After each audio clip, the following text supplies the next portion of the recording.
Nadia, can you just update us on where you are both on and off the field? Yeah, of course. First and foremost, I'm super happy to be back in Louisville. I've been looking forward to this.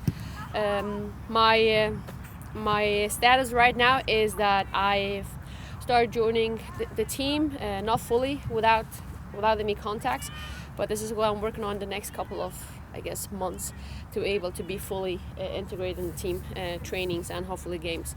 So right now, I'm still doing my own thing, a lot of gym work, a lot of rehab. So that's going well. I think I'm there where I'm supposed to be. I've done a lot of work in my off season, and I feel healthy, and my knee is responding very well. Nadia, what's the first part of your game or physically you really want to focus on to try and get back into game shape? I think right now it's important to have the same strength back in my knee. Usually when you get an injury, it takes your muscles disappear like this, and kind of having the same symmetry in your left and your right is very crucial.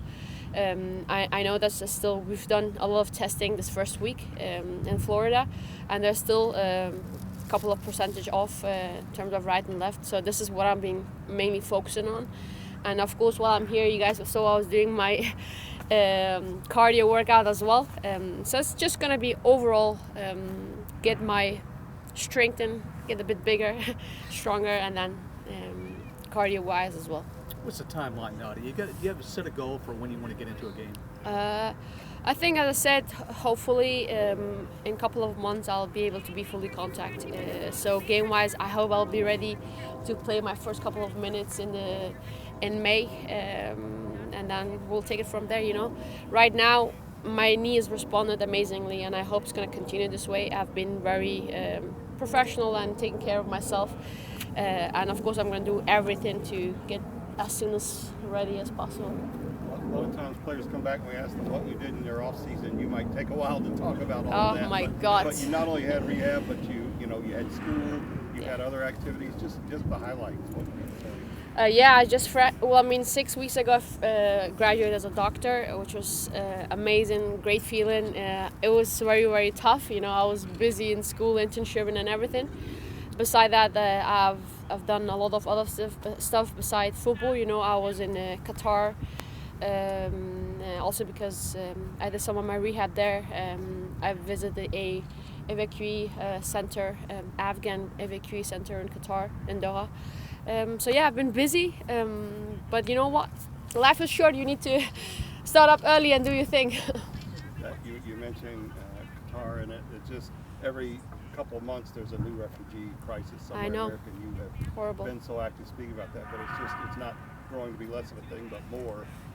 Just your thoughts on all of that that's going on around the world. Yeah, again, I think war is dumb. I don't understand it. And the worst part is it's always the innocent ones that suffer the most, the ones that actually don't know what's happening. The children, the women have to leave their countries. Seeing what's happening in Ukraine breaks my heart. I read this morning it was like up to 500,000 people trying to escape the country, and then it's sad.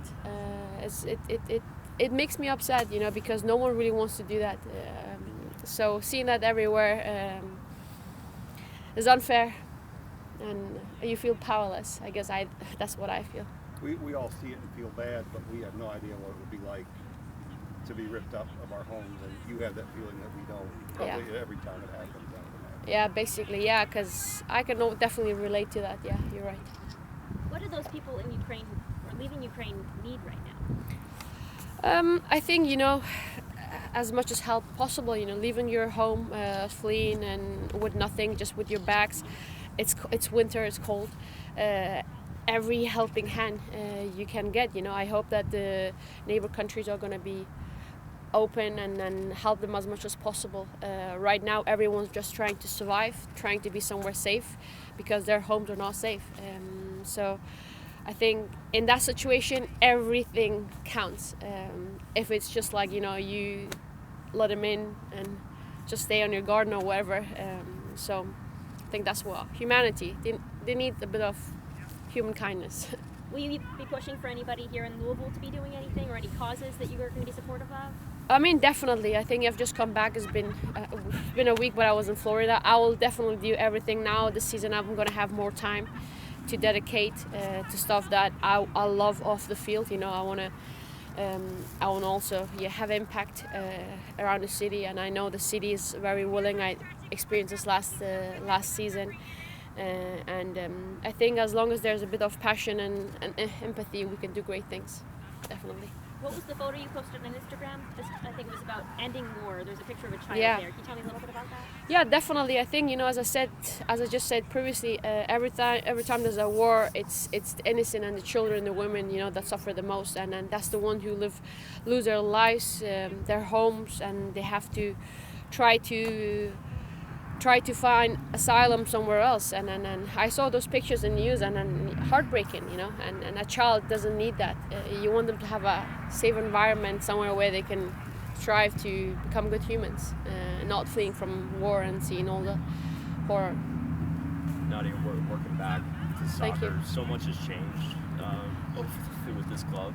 Yes. What's been kind of your impressions or reactions to some of the additions, and obviously you know Kim pretty well. Yeah, I mean, big changes, a lot of new players. It's nice to see a lot of young faces, you know, a lot of big talents. I think the vibe has been amazing so far. I've been here 1 week. Everyone is very willing to learn. I think Kim is amazing as a coach, you know, very Scandinavian, a man of few words. But I think also it's something for him to kind of like grow into, and it's there's one thing is that he's new in the country, new language. But I think he's going to be amazing for us, and I can't wait for these players to grow. As I said, there's so much potential, and of course, me being one of the experienced players here, I'm going to do my best to guide them and be there as a support, and make this team, you know, play at the potential that I know they are capable of doing. So this is something that I'm very looking forward to. Nadia, I know a lot of changes, but also this is year 2. Was it easier, you think, just as a team, as a club heading into this year than maybe it was last year, knowing sort of what to expect, just with players or whatnot? I mean, I don't know. I think last year when I came was a new team. I feel this year is almost a new team, but I think, you know, the mission is the same thing. You want to develop, you know, a great team. You wanna build on every day, every session. This is what I sign up to, and this is what I want to do every day. And for me, having people who are on the same boat and we want to fight for the same thing, we want to go the same direction. That's what I want, and I think this is the vibe I'm getting. You know, everyone is so willing, and honestly, I'm super pumped for the team, and for myself, I want to be ready. I want to be so ready. I want to be stronger than I was before my injury. For those who don't know a lot about Kim, maybe on the field or what his philosophy, strategies are, what do you see from him, or what do you like about how he wants to play? I think as a coach, obviously has this. For me, what works for him is this combination of having the European attitude of you want to possess the ball, but also wants to play direct, and I think that suits very well in this league. And you know, and what I like about him is that he looks what kind of players he's got, and then he's going to integrate the players in a system that's going to work for all of us. Not that he has a philosophy and then he forces the players into the philosophy. And for me, usually of my experience, I don't think that's worked out so well. And you know, he's used to having young squads. You know, and he did it in Sweden, where they won the league with a very young squad. And a lot of the players went on and became, like, you know, national team players. And I think for him to having, you know, to compete, to win games, but same time being able to develop talent, I think that's crucial in this team right now at this moment. So, and as I said, I'm very happy that he's here, and I hope he's going to do great things for us. So adaptability, maybe? Definitely, yeah. Okay. When we put your name on lower thirds, do we have to do doctor now? Is that the rule? I mean, I don't know. You tell me. I guess it is a bit.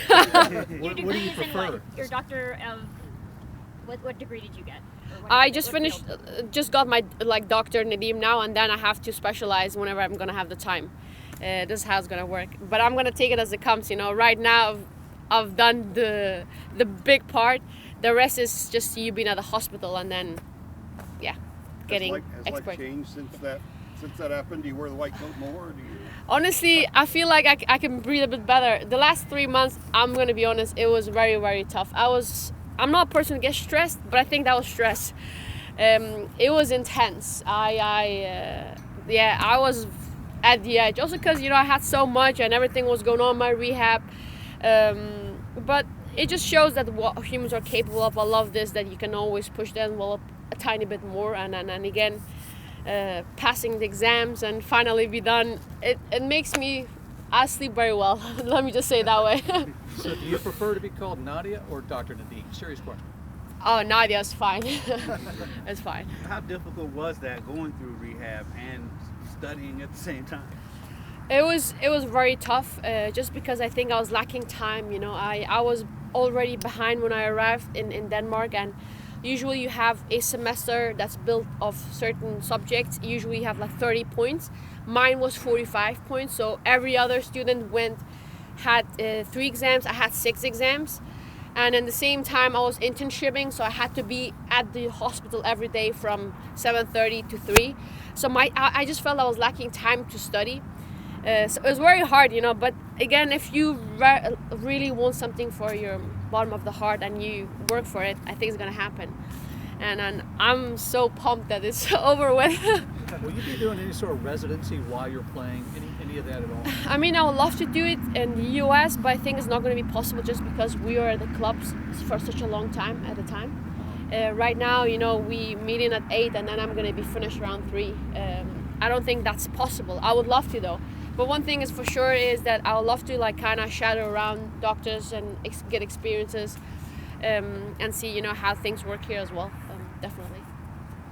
Nadia, what was your reaction to Jess getting transferred here? What did you think? I think I was very happy. I think Jess is an amazing player. I've known her from North Carolina. I've played against her plenty of times. I think she's a world-class player. Good to have an experienced player there on top. She's, I think, quality-wise on the field, I like the way she plays. She's strong, and you can put the balls around her, and yeah, it's a big plus for the club. I was very happy. Going back to the situation in Ukraine, is there anything you want to say to the people of Ukraine? I just want to say that I know how it is. I know it's hard times, but stay strong, keep your hopes up, and hopefully this is gonna end soon.